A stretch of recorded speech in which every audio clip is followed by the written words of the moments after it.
Welcome back, everyone. I'm Sarah Peck, and this is the Startup Pregnant Podcast.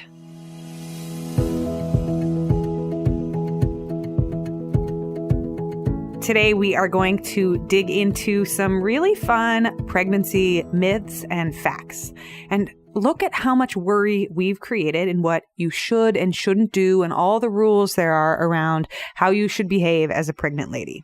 We're going to address things like caffeine consumption. Is it okay to have a cup of coffee? And alcohol. Is it good or bad? How about watching television? Is it really as bad as they say it is for toddlers? We're also going to take a look at why decisions like this are hard to make and why the data is confusing and why even if you give the same information, the same exact information, and you put it in front of two different people, those two different people might make very different decisions, and that's okay. Emily Oster is someone I have wanted on the show since I started this show, and her book on my bookshelves is probably the most highlighted book that my partner and I fought over since we got the book in our house. Emily is a professor of economics at Brown University and the author of the book Expecting Better: Why the Conventional Pregnancy Wisdom is Wrong and What You Really Need to Know. She received her BA and PhD from Harvard in 2002 and 2006. She joined the faculty at the University of Chicago School of Business, and then she moved to Brown University. Her research is pretty wide-ranging, and she looks at developmental economics, health economics, research design, and experimental methodology. But she's probably most well-known among non-economists for the way that she writes and produces in the mainstream media. She's written for the Wall Street Journal, Slate, the best-selling Super Freakonomics book, Nate Silver's 538.com, and she's been featured in a TED Talk. Today, I get to invite her to join us on the show to talk about this first book that she wrote and unpack some of these myths and facts about pregnancy and what we should and shouldn't do and why and where these stories came from. Also, she's got a new book coming out in April 2019, and the title has not been released yet.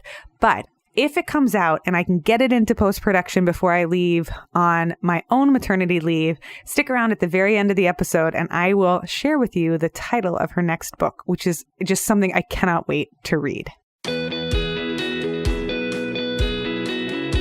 Welcome to the Startup Pregnant Podcast, where we talk to creative leaders about what it means to be an entrepreneur and a parent. I'm your host, Sarah K. Peck.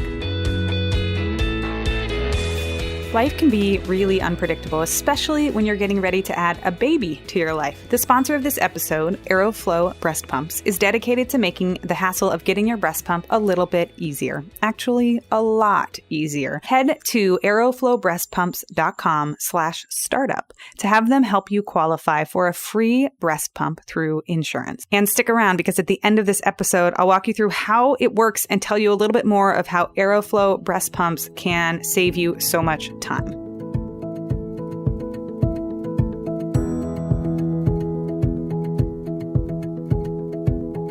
right, everyone, I'm so excited to welcome Emily Oster to the show. Emily, welcome. Hi, thanks for having me. Oh, I have wanted you on the show for a long time. I want to ask you my favorite question. What time did you wake up this morning, and what was the first thing you did? 5 o'clock. And the first thing I did was drink a cup of coffee and make snack for my kid for camp. Oh, what was the snack? Grapes. Grapes. Yeah, because we're recording this during summertime. And do you have multiple kids or one kid? I have 2 kids. I have a daughter who is 7 and a son who is 3, but he goes to a camp where they provide the snack. So I only have to make one snack. What's summertime like compared to school? Like how much time are they in camp and what's that like as a parent? The kids are in camp in the mornings and then not in the afternoons. So it's a little bit more relaxed for them and a little bit less relaxed for me, I would say, in terms of childcare. But they seem happy. I think that they like the routine of kind of doing something in the morning and then getting to like chill out and, go play in the pool outside in the afternoons. How does that intersect with your life as a researcher and the way that you design the work that you do? Like what kind of adjustments do you have to make to your schedule? So at the moment, not too much because we have a full-time nanny. So much of my job is research that the summer isn't that much different than the year in principle because I'm doing some teaching during the year. I actually also do some teaching in the summer, but I don't do a huge amount of teaching in either time. And so although the summer is a little quieter, it's really just mostly research most of the time. So when the kids are off more, I've been trying to spend a little more time with them, but I would say my days look pretty similar in the two time periods. Although I will say that I had told you I might be a few minutes late for this because our nanny is having some car problems. And so I'm now like shuttling my kid back and forth to sewing camp. Now that I think about it, maybe there's a little more kid time in the summer than I was reflecting on. Yeah. There's all those little micro adjustments or just the nuances of scheduling multiple humans. I find it so fascinating when I interview people. And it's hard. Yeah, it's not easy. It's not easy. And I have yet to convey, maybe you have a great way of doing this, but I've yet to convey to some of my non-parent friends, like what it's like why it is such a thing. Yeah, I think part of it for me is that it's always in your head. I think for me, that's been the biggest change, the most disruptive thing work-wise is just that a lot of the time I am also trying to think about some aspect of parenting. So, I'm trying to write something, but then at the same time, I'm like in my head, I'm like, oh, I got to remember that, we need to get a new tennis racket because they said that one was too small. Or, oh, I got to remember that like Finn's hat is dirty and I've got to wash it tonight. So there's all these stuff in my head that's like kind of on the sides and it makes it harder to really, really focus when I need to. Mm-hmm. So you've written this book. It's called Expecting Better, and it's all about debunking the myths around pregnancy and figuring out how to cut through the noise as a data person and an economist. And for people listening, my husband and I fought over this book while I was first pregnant. We ended up ordering a second copy of the book so that we could each have our own copy. You should recommend for all people, your household definitely needs 2 copies of my book. 2, because my husband was so nervous, but he wanted to do everything right. And he also really wanted the science behind it. So he kept reading it and then giving me advice and recommendations. I was like, you are too earnest, but it's really sweet. But I want to go back and ask you first, if you can kind of time travel and take us back, what compelled you to start this book? And can you tell us about your forays into pregnancy and parenting? Yeah, sure. So I first thought about having a kid, what must now be, 8 or 9 years ago, because my oldest is like 7.5, amazingly. I am not like a super relaxed person. That'll probably certainly comes across in the book. And so, we decided we were going to get pregnant. And I think like a lot of people in my group, I was like, okay, like we've decided we're going to do this. We thought about it. And now like, okay, let's get on the program and do it. And I think sort of the first thing was like, oh, actually, it doesn't always work like the first moment that you think you're going to do it. And so I sort of immediately, even before I got pregnant, there was sort of like, oh, okay, well, you said that my period would come back after I went off birth control, but like it didn't come back right away. And like, what does that mean? And you said it would come back in 3 months and it's been like 3 months and 2 days. And so like, what should I learn from that? To be fair, I think my reaction was a little extreme. It was also very hard to get answers to questions where you were really looking for like a numerical answer, like how long should I expect it to take to get pregnant? The answer that's like, oh, well, if it's more than a year, then we'll start doing something. That's sort of different than the question of like, okay, but what should I expect? And so even then, even before I was pregnant, I was sort of looking into like, okay, how should I think about doing this? And is there some data I can collect that would help me get pregnant? And then when I got pregnant, a lot of those things were still true. So I was still interested in data and understanding the evidence behind a lot of things people were saying. But on top of that, I found myself quite frustrated with a lot of the answers that I was getting around questions that I thought were like really, really important. So like the first place this came up for us was a question of what kind of prenatal testing to do. So at the time I was pregnant with my daughter, the choices were a pretty invasive procedure called CVS, where they go in through the vagina and cut a little piece of the placenta and then like test it, or a procedure where they do an ultrasound to measure some things about the baby's skull, which is informative, but not as informative.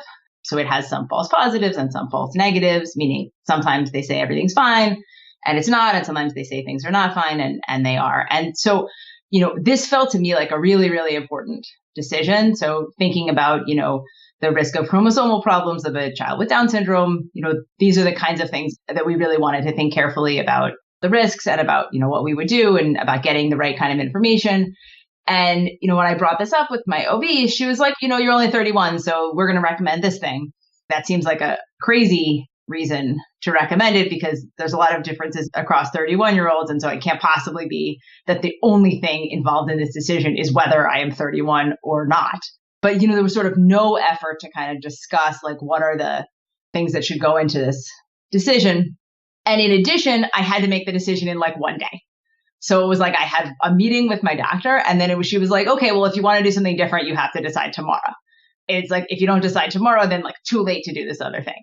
And so it felt like, oh my God, I'm totally unprepared for this conversation. I don't even really know what these things are. I haven't learned anything about them. Like, yeah. And so I found that experience, frustrating and kind of terrifying. I feel like thinking back on it, I'm remembering this sort of like standing outside some building in Chicago, like on the phone with my husband being like, we have to decide about this tomorrow. I don't know what to do.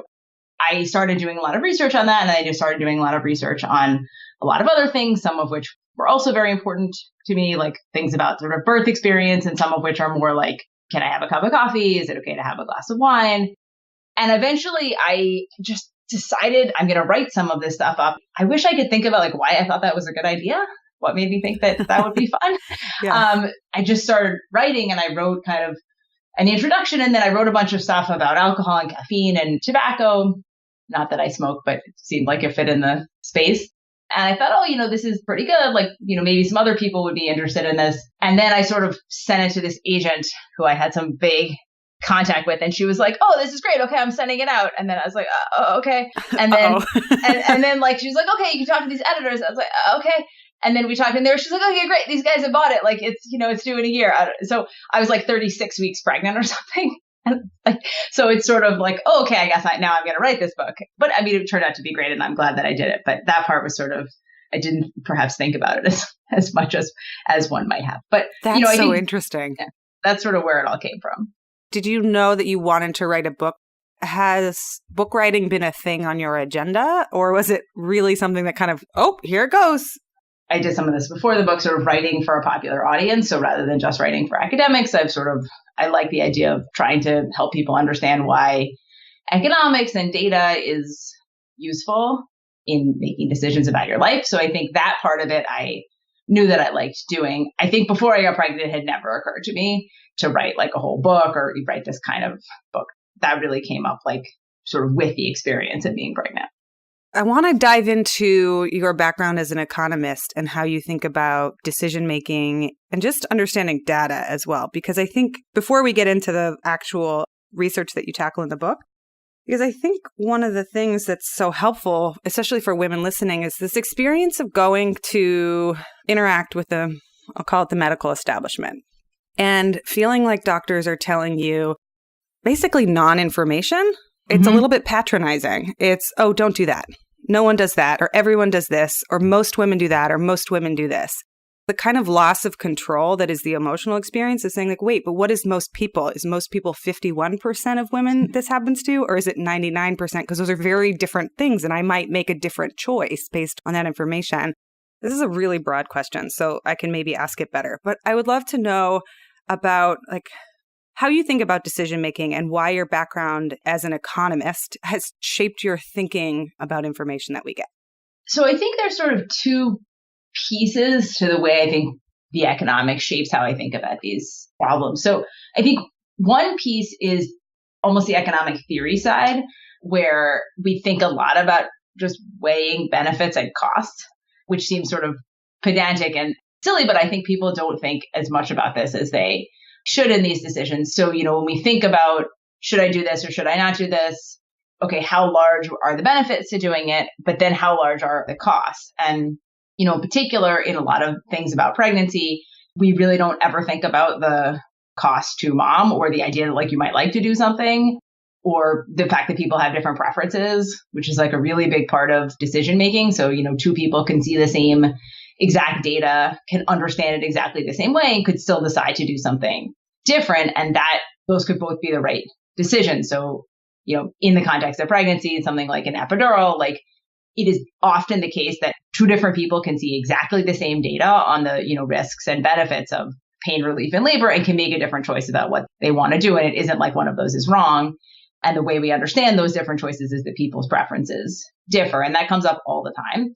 It is something which is ignored by the sort of most people do this, most people don't do that. I mean, even if it was 99% of people, what if you are not like those people? What if you have a really, really different approach to something? Then that seems like that's something you should consider. And in fact, although it may be useful to tell me how often people do it, it's more useful to tell me how I should think about whether it's right for me. So that's kind of one piece. The other side is really the kind of way that economists approach data and just approach evidence. So trying to think about, is there any actual data on this? Is there any good evidence on the relationship between two variables, a behavior and an outcome, say? So, a lot of what my academic work is about trying to figure out, does some treatment affect some outcome? And can we be confident that that's a real effect and not driven by other differences across people?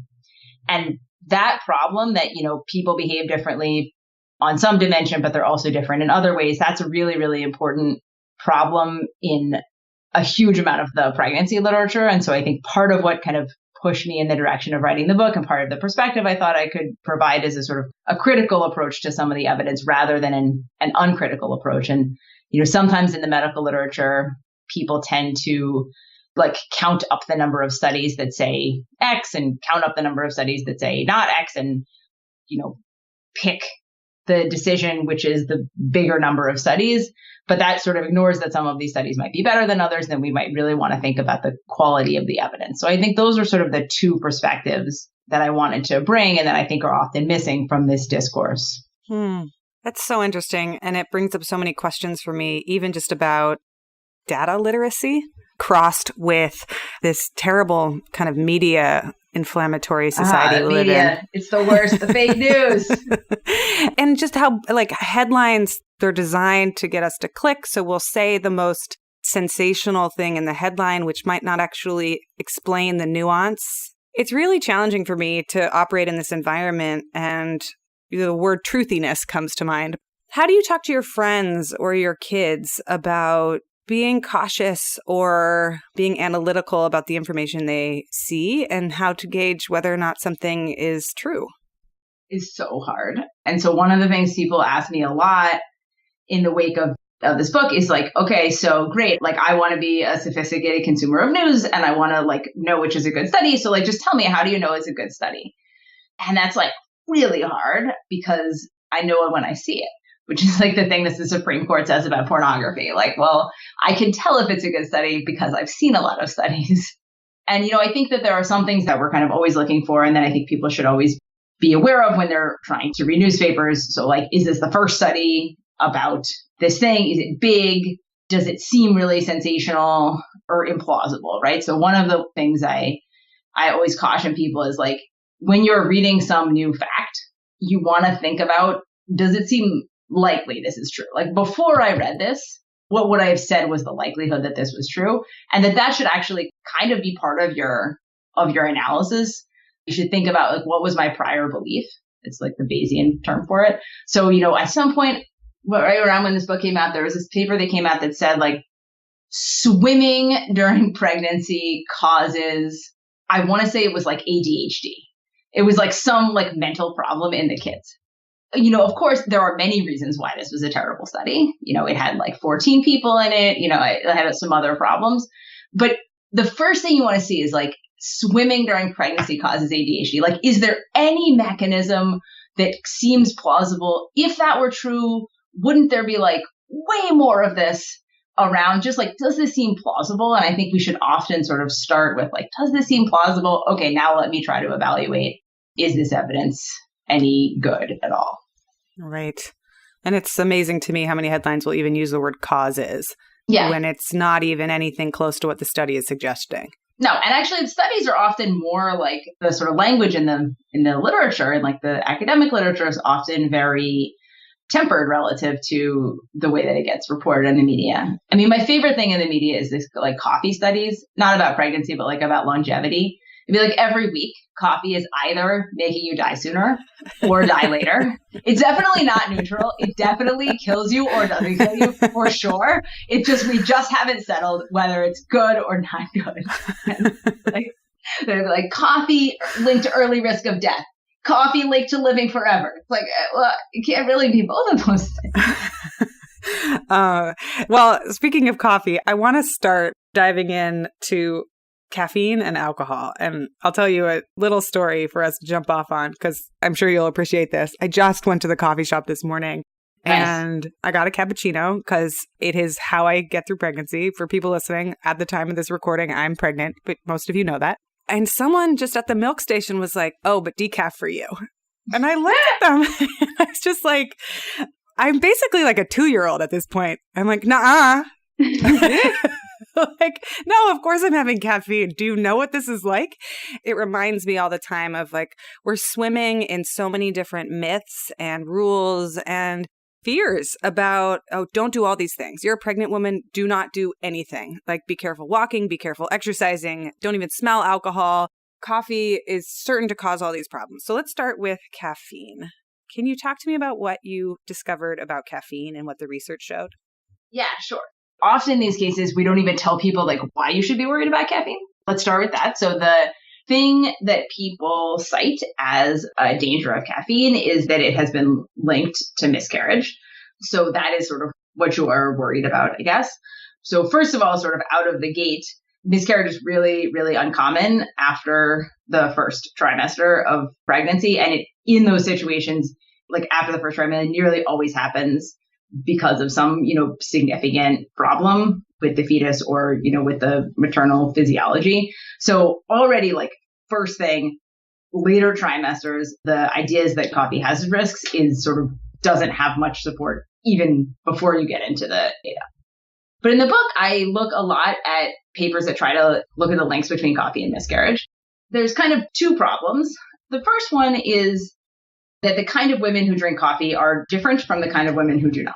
So a typical study that looks at the relationship between coffee and miscarriage will take a bunch of women who are pregnant and look at whether they miscarry and then correlate that with how much coffee they report drinking during their pregnancy. And so that would actually be like a pretty good study. There are some worse study designs, but that would be sort of what you are hoping for. When you look at those studies, you do see that consuming a lot of coffee, say more than 3 or 4, maybe more like 8 cups a day, is linked to a higher risk of miscarriage. Now, even sort of, again, taking a step back, small amounts of coffee in those studies are not linked to miscarriage. So the idea of like having a cup of coffee, 2 cups of coffee a day, there's just no evidence that is bad, that has any risks. So if your idea is that you shouldn't have any coffee, there's just nothing in the data that would support that. If your question is, could I have 8 cups of coffee a day? Then you want to like look a little more carefully at the data. And your one problem is that the kind of women who have coffee are different. And the ways in which they're different are also linked to miscarriage. So in particular, coffee consumption is higher among older women, and older women are also more likely to miscarry. So that's like the biggest confound. There's also differences across education group, and smokers are more likely to drink coffee and also more likely to miscarry. And we think that's probably the smoking, not the coffee, that is causing it. So there's a bunch of sort of those problems. And then there's actually, in the case of coffee, a sort of different problem, which is that being nauseous during pregnancy is also associated with a lower risk of miscarriage. I want to be clear here. Even if you are not nauseous, it is still unlikely you will miscarry. Someone who are nauseous do miscarry. So it's not perfect. There is a correlation there that on average, women who are nauseous are less likely to miscarry. They're also less likely to drink a lot of coffee, because one of the things that most people have trouble stomaching when they're feeling sick is caffeine. So that makes it very hard to learn about the effects of coffee on miscarriage, because even if you're asking about like, okay, 7, 8 cups of coffee a day, do you really know, is it really the coffee, or is it maybe differences across women in whether they're nauseous? And that's actually a really hard thing to adjust for in the data, because it's hard to get really detailed information about nausea. So what I say in the book is, if you want to have 2 cups of coffee or even, 4 cups of coffee a day, there's really no evidence that that's the problem. If you want to go way beyond that, there is some evidence that maybe that's linked to miscarriage, but even that, it's hard to really conclude the links are real. And again, that's a very small number of women. So, you're saying like you have a cappuccino a day. I'm sure you're not having 8 cappuccinos every day. And in fact, even for not pregnant people, like that's a super large amount of coffee. It's like probably too much. That's probably too much coffee to have. Probably a lot of coffee for a human. Yeah, right? That's a lot of coffee like for a person, pregnant, not pregnant, just like that's still just a lot of coffee. So I think that the evidence on coffee is pretty reassuring.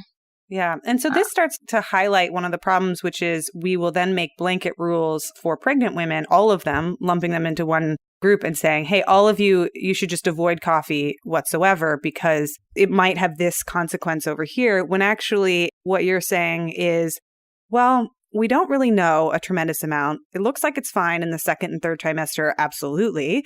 It's linked to miscarriage, but so are all these other things that are correlated to miscarriage. And the population of people within, pregnant women as a huge group, the percentage of pregnant women that this actually matters to is very small. That's not a New York Times headline. Right. That's really hard to put into a headline, all that nuance. Yeah, it's just really challenging to help people see the nuance in the data and say, there actually isn't really like a yes, no answer to this. Like it is not the case that there's no evidence of problems with huge amounts of coffee. Like we just can't really say for sure. It's also not the case that the evidence says like, you definitely shouldn't have any coffee. It doesn't say that either. It says sort of something in the middle. And one of the things you're going to have to think about is like, how much do you like having a cup of coffee? And, that's probably an important part of the decision, but one that is sort of missing when we think about blanket rules. Right. I love the way that you present this too, is you can look at the information and everyone can make a different decision. But for me, it was really clear. Okay, I have a coffee a day. I have nothing to worry about. Right. Yeah. And the only time I would start to worry is if I had like a series of a lot of miscarriages or other things were going wrong, or I also had other risk factors. But given what I saw, I was like, give me that cappuccino. Like, this is how I'm going to wake up. So, yeah, no, me too. I mean, for me as well, I like a coffee. And I think part of the other thing is sort of thinking about your own psychology almost. So I think for some women, they just want to make sure that they could say that I did everything right, because you sort of know like these behaviors are not going to impact what happens. If something happened, if I had a miscarriage, I wouldn't want to feel that it was my fault, even if I sort of knew that it wasn't. And so I think that's an important part of psychology. That's a very different thing than data. That's really, again, about sort of preferences, but thinking about how you're going to interact with this experience. And I think for some women, it's sort of like, I just want to know that like I'm doing all the things that they say. And for some women, it's like, well, actually, I kind of want to know which of the things are important and which of the things are less important. That's such a good point too. And you said this at the beginning, and it's also in your book, but you talk about how for you, like being able to research things and know more is reassuring to you. Like that's kind of the psychograph of, I'm the same way in many ways. Like if I get stressed out, I want to know more information. But for other people, that doesn't help. That's just more stressful. And so weighing who you are in relation to how you approach problem solving, decision making is also important. I love that. So let's talk about a tricky one. Let's talk about alcohol. This one, I know there's a lot more controversy around it, and the book got a lot of attention for kind of the guidelines and recommendations you put forth. Can you talk about what do you recommend in the book, and have you updated or changed any of your thinking along the way? So in the book, I go through a lot of studies of alcohol and pregnancy. So we should sort of say up front that it is very clear that drinking a lot of alcohol in pregnancy is very dangerous. It can lead to pretty significant birth defects or moderate birth defects. It is very important to think about not binge drinking and not binge drinking before you're pregnant. Even like 1 or 2 episodes of binge drinking early on in pregnancy can be really dangerous. So I say that in the book, and that's true. And I think everybody acknowledges that. The question I then want to confront in the book, because I think it is the one that actually many women have, is, is it okay to have an occasional drink, an occasional glass of wine or a beer or, glass of champagne? Like, how bad is that? And is that bad? And the recommendations, at least in the US, are, very clear, like you should not have any alcohol ever. Part of what's a little funny about that recommendation is actually for a lot of women, when you then go and talk to your doctor, they'll be like, yeah, it's okay to have like a little bit, like you'd have a glass of wine here and there. It's like fine. Both doctors I had with both pregnancies said that. I sort of wanted to understand like, well, okay, why? Like what makes you think that? And the official recommendations say these other things. So what I did in the book was I went through and sort of looked carefully at all the different studies that look at the relationship between alcohol and birth defects, sort of focusing on studies where the women are drinking small amounts. And most of these studies tend to focus on the link between maternal drinking and outcomes like IQ measured in childhood or behavior problems is the other thing that's very common. And most of these studies are from Europe. And the reason for that is that sort of occasional drinking is much more common during pregnancy, rather. The selection problems that I sort of talked a little bit about with coffee are less problematic there. So in the US, drinking during pregnancy is closely associated with differences in education and income and so on. But in Europe, that just isn't as true. There's more just like random variation in whether people drink. So when you look at these studies and they look at, the relationship between IQ or behavior problems and drinking, and we look at categories of drinking, which are occasional, so say up to 1 drink a day in later trimesters, there just isn't any evidence in those studies that occasional drinking, even up to a drink a day in the sort of second and third trimesters, there just isn't any evidence that that's linked with bad outcomes for kids later. There are actually a lot of studies of this. So at some point I sort of put it together and I think it's, hundreds of thousands of women across many different studies, across many different countries, using, in some cases, somewhat more sophisticated data techniques to try to get around various data problems. Really, the evidence is very reassuring that occasional drinking is not associated with bad outcomes. I talked a little bit about possible links with miscarriage in the first trimester, which might suggest, having less or abstaining during the first trimester. But that's what I say in the book. And I think it's important to say, again, that doesn't mean every woman is going to read this and say, okay, you're right, like I should be drinking. If that's something that you would occasionally enjoy doing, I think the evidence is quite reassuring that, having a glass of wine once a week or twice a week or 3 times a week has not been shown to have negative impacts on kids. And the sort of last point I try to make is that, it's really very difficult, impossible to rule out effects from things like alcohol or even caffeine. So when we estimate things in data, it comes with error. So it is possible that there are some extremely small negative effects of alcohol. That's of course true for anything, right? So it's possible there's some extremely small negative effects of broccoli or, too much sunscreen or other things like that. And those are just not something we're ever going to see in data. Of course, they're not something you're probably ever going to notice in your kid either. They'll be certainly swamped by other variation. I think people need to think about that when they make these choices for themselves. But where the book comes down is it says, if you want to occasionally have a drink, the data suggests that that does not have negative impacts on your kid. The response to this, however, there is some real inflammation. People who just were not okay with this as a guideline. And can you talk about what happened? Yeah, so I will say this is going to sound really naive. I found this response really surprising. When I say it like that sounds so dumb. I know a lot of doctors, and I talked to a lot of doctors about the book when I wrote it. And I know a lot of doctors who occasionally have a glass of wine when they're pregnant, and a lot of doctors who tell their patients that that's fine. I was sort of unprepared for the pushback. And actually, a lot of the pushback came, I think, not from doctors per se, but from sort of advocacy communities. So particularly people who are advocates for people who are affected by fetal alcohol syndrome, which your kid can have if you consume a large amount of alcohol during pregnancy. And so it is true that this is a disorder and this is something which we should be trying to eliminate. I think the ultimate sort of disagreement I had with a lot of people in this space is the question of what is the right approach to policy. It is an open question whether telling people not to drink at all is a productive way to avoid the kind of high risk drinking that leads to, serious consequences for kids. And so I think for a lot of people, it's like, we should just tell people not to do this at all, because if we tell them it's okay to have 1 drink, maybe they'll have 7 drinks and that will be really bad.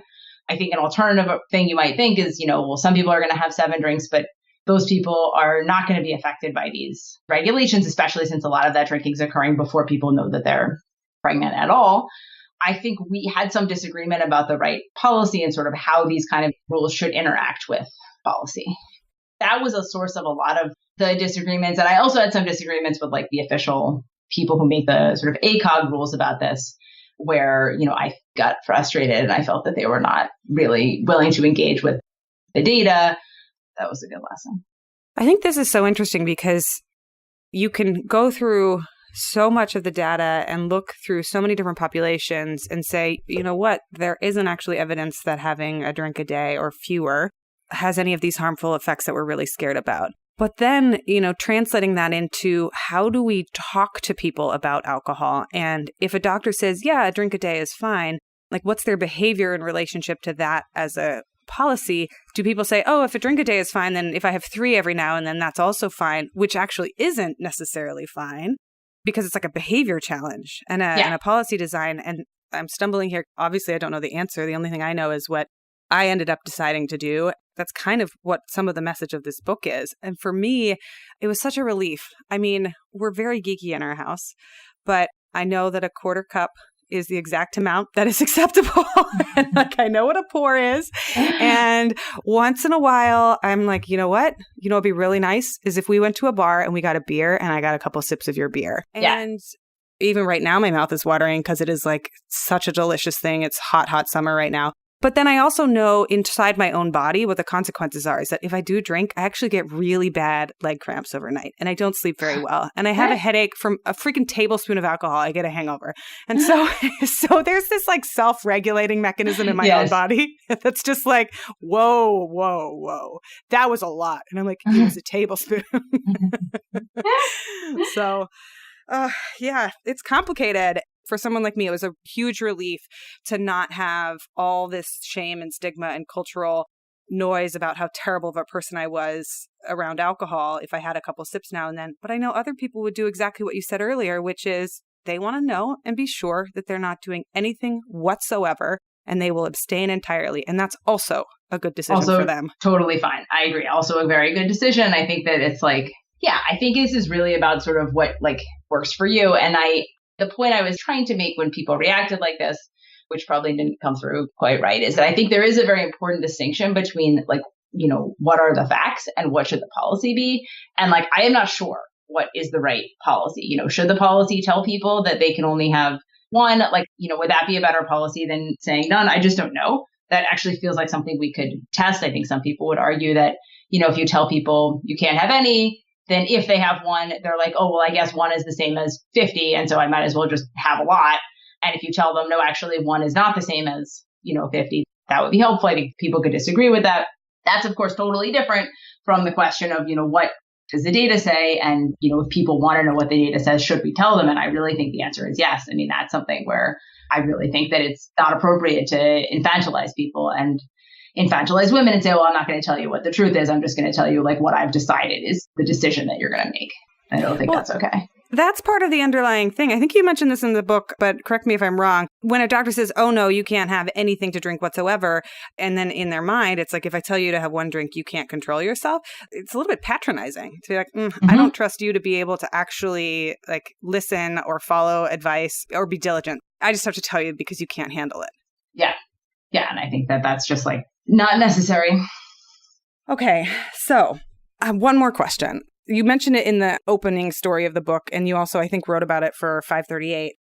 Can you talk about television and screen time for kids? Sure. I talked some about that in the new book, but I've written about it before. Yeah. So, I mean, I think a lot of people wonder about these rules on screen time for kids and whether it's okay for your kid to watch a little bit of TV. And the American Academy of Pediatrics is a little schizophrenic on this, actually. So for a while they were saying, oh, and like no TV up to 2. And then for a while they were saying, it was only 18 months. And I don't know where they are now. So the concern is, if your kid watches too much TV, they will, I guess, be poorly behaved and, not do as well in school. And, again, this data, the data that people base this on is really not very good because what they're doing is they're looking at the relationship between, outcomes for kids and the amount of TV kids watch. A kid who watches 4 hours of TV versus a kid who watches a half an hour of TV a week, there are a lot of other differences probably in the lives of those children and in the family circumstances of those children and so on. So I think that it is really hard to look at that and be like, oh, okay, yes, for sure, TV is bad because it's hard to know that you've adjusted for all of the differences. I think, unfortunately, in the case of television, most of the evidence we have is really not very good. So in that 538 piece, I think I talk about what I think is some of the best evidence, which actually comes from my husband, who is also an economist. And at some point he wrote a paper where he looked at some very old data from sort of when TV was first introduced and tried to figure out the answer to this question by comparing kids who got TV early, like because their city got access to television earlier, versus kids who got TV later. And they basically don't see any differences, which suggests that, at least at that time, having access to TV didn't have any long-term effects. But what I think is frustrating for parents now is like, okay, fine. So that's like about TV in the 1950s. Like, what about TV in 2018? And, what about iPad games? And, my kid's on the phone all the time. Like, is that bad for them? And, how am I supposed to navigate this? And I think, unfortunately, we just don't have much evidence on any of that. So what do you do personally when you don't have enough information about something? How do you make decisions? I think the answer is like basically instinct. And so I think in this case, I have the instinct that, spending a lot of time watching TV is not good for, at least for my kids. And I think, again, this is sort of part of your kind of what your kids are like. So I find, when my kids watch TV, which they do occasionally, it's hard to pull them away from it. Like they get really like into it. And then they're like, my daughter used to get like so upset when she had to stop watching TV for dinner. And so in some sense, you sort of realize, okay, like this is sort of affecting them. And so we limit that a lot. We do let them play stuff on the iPad. And I guess the answer is like, I kind of just try to go with what my instincts say are right, because there just isn't any data. And so that's sort of all I have. So rather than saying, I'm going to go with what this crappy data says, I'd rather just say, okay, this is sort of my instinct based on knowledge about the world, about like what's the right thing to do. And I'd rather do that. Right. And then like micro data, or that might not be the right use of that term, but the day-to-day of like, you're a crabby person when you watch more TV. And right. I would prefer to be around somebody that's not quite so crabby. How have you changed by becoming a parent? Oh my goodness. Like a lot. I think I got a lot more efficient at my job. I don't work as many hours, but I think that the hours that I work are more efficient. I find parenting to be very all-consuming in some way. Like I spend a lot of my time thinking about my kids, and when things happen that are good, that makes me happy, and when things are not good, it's very hard for me to like focus on other stuff. And so I think it sort of affected my like day-to-day psychology a lot more than I had anticipated. Although I did think before I had kids, like, well, what if I turn out to be like a totally different person? Like lose myself. And I don't feel like that's happened. So I feel like ultimately, kind of the same that I was before, except that I spend all my time thinking about like what kind of clothes my children need. I want to ask you about this upcoming book. You finished writing your second book, right? Yes, I have. Can you tell us what it's about? Like, what are the next topics that you've researched? Yeah, so it's sort of the sequel to the pregnancy book. So it's, how to use data in, I would say, 0 to 3. So it covers a lot of stuff in like the first year. So the sort of big, like hot button early parenting topics like breastfeeding, vaccination, things about sleep. Should your kid sleep in your bed? Should you let them cry? And then a bunch of stuff about kind of later in the toddler years. So some things about potty training, about discipline, about education. I talk about the evidence on, working moms versus stay-at-home moms, and, nannies versus daycare if you don't stay home. I try to cover a lot of sort of those kind of big decisions. And there's also a bunch of stuff in the book on like data on early life stuff. So I think one of the things I remember being sort of occupying a lot of my time when my kids were little was a sort of, is this like normal? Is my kid normal? Are they behind? And my kids walked really late. And I remember being like, okay, like it's so late that like they'll never do sports, or is there just like a big range of this? And so I actually have a bunch of chapters on, sort of physical stuff and also language development, discussing just sort of what's the range of normal, how do you figure out where a kid is in that range, if that's interesting, or why would we be concerned about this, and is it linked to any later outcomes? And so just trying to give people more data to think about. Did you end up coming up with a title? I mean, I'm sure you did, but I remember there was this Twitter question you posted about what the title of the book should be. What Yes. is the title? I can't tell you. We do have a okay. title. And I think we're going to like say what it is in like a few weeks, but I haven't actually said it anywhere. So, but yes, there is a title. There is a title. Awesome. And I think it's great. Okay, good. I was looking everywhere and I said, either I'm a bad researcher, but I have to ask her. Okay, it's not out. Yeah, it's not out, but it's really great. Okay, that's excellent. My husband got into a big work debate at his company about what the title should be. So I'll be really curious. Oh, to good. see. All right. Well, we'll see. Actually, so I will say my husband did come up with the title. It is a title that he wanted for the first book. And so he's been really pitching it for like years. He's been pitching this title. So he's pretty happy. It's like a kid's name. You're like, fine, we'll name our third kid. Right, exactly. It's like, all right, fine. You get Batman, you know? We're going to name him Batman. That's really funny. Oh, I'm so excited. I want to read it right away. It'll be out soon enough, especially with relation to when we're airing this episode. So the last question I have is a big meaty one again. And it's about how you think about people and changing their ideas over time. Because something I have really admired from afar in watching the way you work is you'll put out information. And I think the missing women hypothesis isn't a good example of this. But you put out a paper, put out information, or put out a thesis, and then continue to study and continue to research and look, and then make corrections or make changes over time. And to me, that's like one of the markers of humanity's wisdom, is being able to evolve our thinking. And yet there's such a clasping or a grasping for certainty. A, can you tell a little bit of the missing women hypothesis story?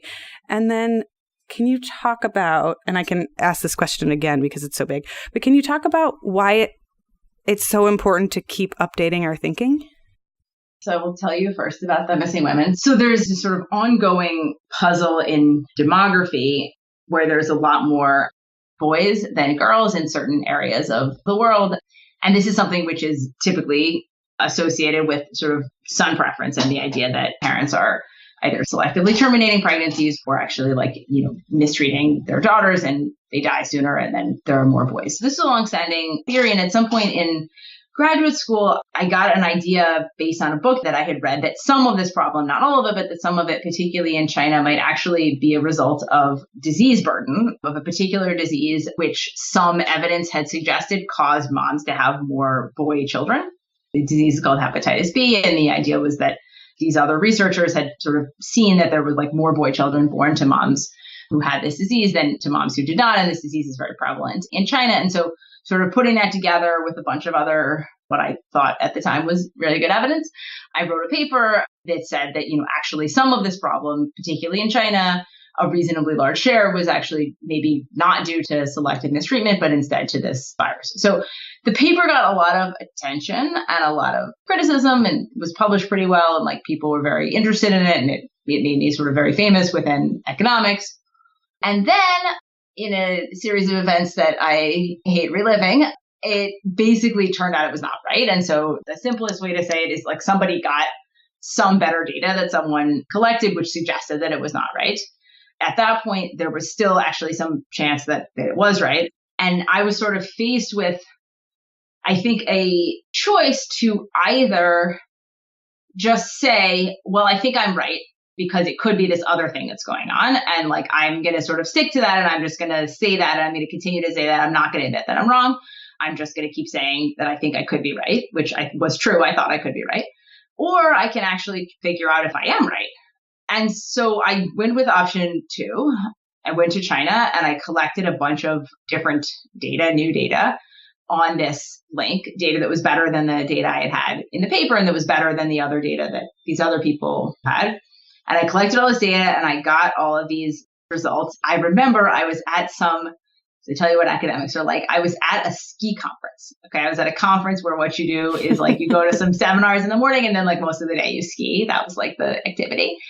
Somebody's like, okay, here's the data. And they sent me the data in my hotel room. And the analysis for this, the sort of thing I needed to look at was like super, super simple. Like there wasn't any coding. It was either like, this is just true or not. And I remember just running it and it just wasn't true. I wasn't right. I mean, it wasn't that what I had written before was wrong. It was just like this fact wasn't true. And that was it. Just wasn't true. And I was like, okay, it's just not true. And I remember telling one of my colleagues on the ski lift the next day, somebody who was at the conference, but also was like somebody I work with, is just like, yeah, this thing is not true. And it was, of course, like super, super embarrassing because I was this junior researcher, and this was by far the most famous thing that I had written, and it was just not correct. But, I wrote something that said, look, this wasn't right. And some people said, oh, I knew it wasn't right. You're a liar. But some people were like, oh, actually, I think a lot of people were like, actually, that's really good that, you did this and you found out what was true. And so when I look back on that, it was obviously a very formative experience on a bunch of dimensions. It was also really, really hard. I can sort of see, linking to the other part of your comment, that, once you have said something and sort of put yourself out and said that you think something is true and put your reputation out, it is very hard to then go back and say that you're wrong, even if you think that you didn't really do anything wrong at the time. I'm sympathetic to the feeling of, I don't want to do that. But of course, I think if we don't do that, then science does not move forward. I mean, it's so hard to know. There's so much that science doesn't know, like so much that research can't figure out. I think so much of the time we set out to solve a research puzzle and we just don't get information from it. It's like, well, I really wanted to study this and don't know. Still don't know. And we still don't know. Yeah. Still not sure. Oh, Emily, it's been so great to have you on the show. I could ask you so many more questions, but I will tell people to read your book instead. Where can they find you on the internet the most? And where can they find your books? So you can find my books, hopefully at bookstores, but for sure on Amazon. And hopefully you'll be able to pre-order the next book, title to be determined, in the next few weeks. So hopefully by the time this is up, you'll be able to order that. And you can find me at my Brown website if you want to read my papers, which I think are pretty accessible. They have a lot of pictures. And you can find me on Twitter. I'm Prof. Emily Oster. Yeah, you're pretty funny on Twitter. I wanted to ask you some Twitter questions. I'll let the listeners go find you on Twitter because I love my husband Twitter doesn't accounts. follow me on Twitter, but a lot of other economists are telling him that I'm funny. And he's like, I don't think you're that funny. He was like, this person shared this tweet with me and they thought it was funny. I didn't think it was funny. Like, okay, thanks. Thanks so much for your support. You're like, well, I'm glad we have an in-person relationship then. Right, exactly. I'm not sure if he thinks I'm funny in person either. But, you know what? Oh, so it is. Thank you again. Thank you so much. I promised at the beginning of the episode to tell you a little bit more about the pumping journey and about how Aeroflow breast pumps works. They are the sponsor of this episode. So for all of you breastfeeding and pumping mamas, here is the info that you wanted. Aeroflow breast pumps makes the process of getting a breast pump covered through your insurance as easy as possible. They have dedicated and informed breast pump specialists to help you navigate insurance by taking care of the paperwork, the phone calls, and the prescription requests so that you can take it easy. They're available by phone, text, or email to answer any questions you have during this exciting time in your life. One of the trickiest things is the timing of everything. A lot of insurance plans only allow you to get a pump within 30 days of your due date. Let me tell you, figuring out when that baby is going to arrive and then getting everything done within these exact timeframes can be really hard. They take care of everything, including contacting your physician for a prescription, recommending the best breast pump options for you and your lifestyle, billing and processing those insurance claims, and shipping the breast pump to your door free of charge. The entire process is totally free. So if you want to work with them to get your breast pump, go to aeroflowbreastpumps.com/startup and they will get you started right away. Thanks for being a sponsor of Working Pumping Mamas, Aeroflow Breast Pumps. And I always say this and I mean it. Leave us a review on iTunes if you like our show. It takes a few seconds, and it really does help us a lot. If you want more of what we're talking about, go over to startuppregnant.com and get on our email list. We send out a weekly newsletter with time-saving tips for parents and entrepreneurs. And I always include a weekly gadget or tool or something awesome that we've stumbled upon to help make your life just a little bit easier. And as always, you can reach out to us at hello@startuppregnant.com. We love hearing from you.